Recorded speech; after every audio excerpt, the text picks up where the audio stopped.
humaine.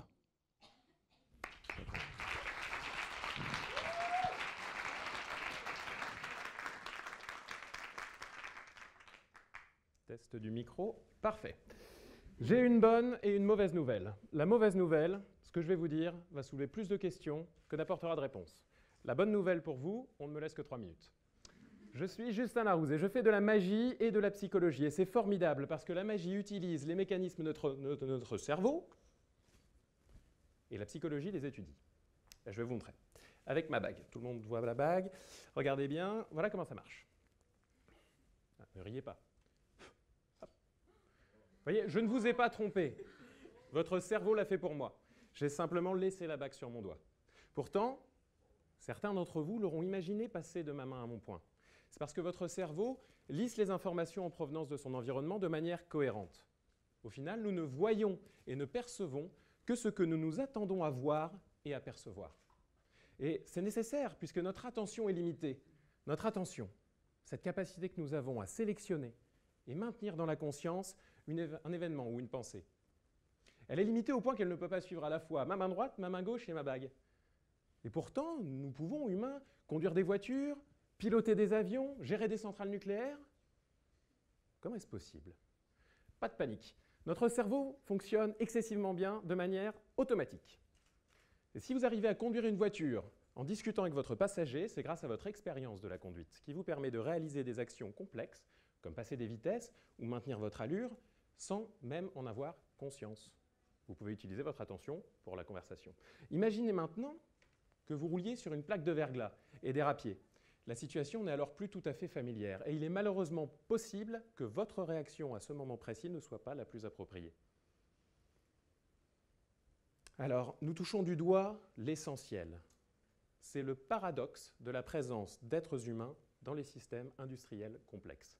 Cette présence est fondamentale car notre cerveau reste bien plus fort qu'un ordinateur pour improviser des réactions face à ces situations imprévues. Mais cela n'occulte pas le fait que ces situations dégradées sont celles face auxquelles notre cerveau est le moins bien armé. Grâce à notre imagination, nous avons pu ramener l'équipage d'Apollo 13 sain et sauf sur Terre. Et par moment, l'accident survient, on parle d'erreur humaine. Pourtant, comprendre le fonctionnement de notre cerveau, ses forces et ses faiblesses, est fondamental. Cela a permis, après des années de travail, d'ingénieurs, de psychologues, de sociologues, d'ergonomes, de concevoir des systèmes plus sûrs et ainsi d'épargner des milliers de vies humaines. Comment? C'est malheureusement un point que je devrais laisser en suspens ce soir, puisqu'avant de m'arrêter, je vous dois des excuses. Je vous ai menti au début. Soulever plus de questions qu'on apporte de réponses, c'est l'essence même de la science. C'était la bonne nouvelle. La mauvaise nouvelle? Je n'avais que 3 minutes.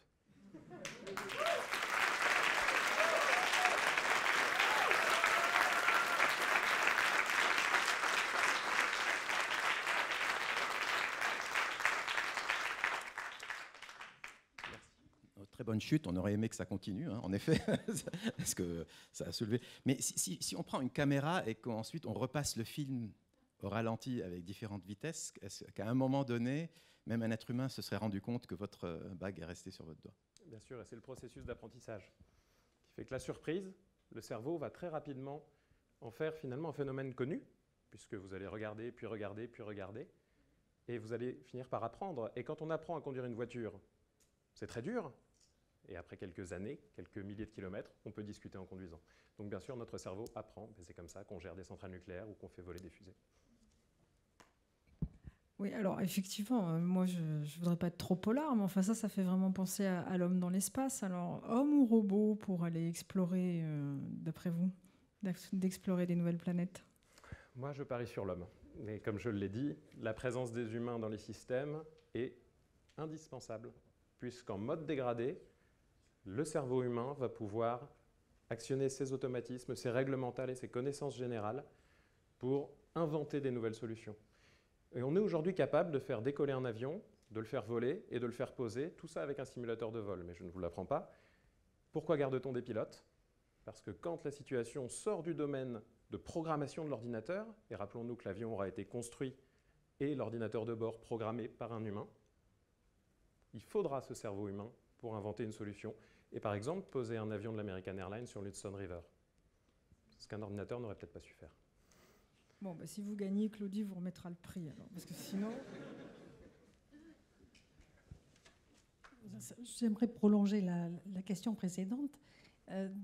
Dans les actions, ce dont tu ne parles pas, c'est du timing. Parce que finalement, repasser les choses au ralenti, mais tout se passe à quoi? En microsecondes. Et il y a un certain nombre de choses qui peuvent se faire en nanosecondes ou même en plus petite encore. Donc, comment l'homme trouve-t-il sa place là-dedans? Finalement, il est quand même trop lent, non? Alors, c'est une très bonne remarque. Et effectivement, il y a cette question de vitesse, et on connaît le phénomène de persistance rétinienne qui fait qu'un ensemble d'images animées passées suffisamment rapidement nous donne l'impression de voir un film et une animation continue. Donc il y a des problèmes physiologiques qui font par exemple que notre cerveau est moins bien équipé pour fonctionner à 130 km/h, 140, 150 pour les plus téméraires et 160 pour les hors-la-loi. Quand on est en voiture, notre cerveau reçoit plus d'images que ce qu'il a eu l'habitude au fil des milliers d'années de notre évolution de recevoir à 160 par rapport à 5 km/h quand je marche. Donc effectivement, il y a des problèmes physiologiques. Mais il y a une question encore plus importante, c'est que l'équipage du tristement célèbre vol Air France 447 Rio-Paris a entendu 88 fois l'information « stall, stall, stall », décrochage, décrochage, décrochage, que l'ordinateur de bord lui envoyait. Donc ce n'est pas une question de temps de perception du message, c'est bien une question de force et de faiblesse du cerveau, que j'évoquais, dont il faut avoir conscience dans la conception du système, et pas uniquement physiologique. Donc ils ont entendu 88 fois cette information, et malheureusement, leur diagnostic d'action n'a pas pu l'utiliser à bon escient, c'est ce qu'on appelle l'effet tunnel. Ils étaient persuadés que ce qu'ils entendaient n'était pas en train de se passer. Voilà.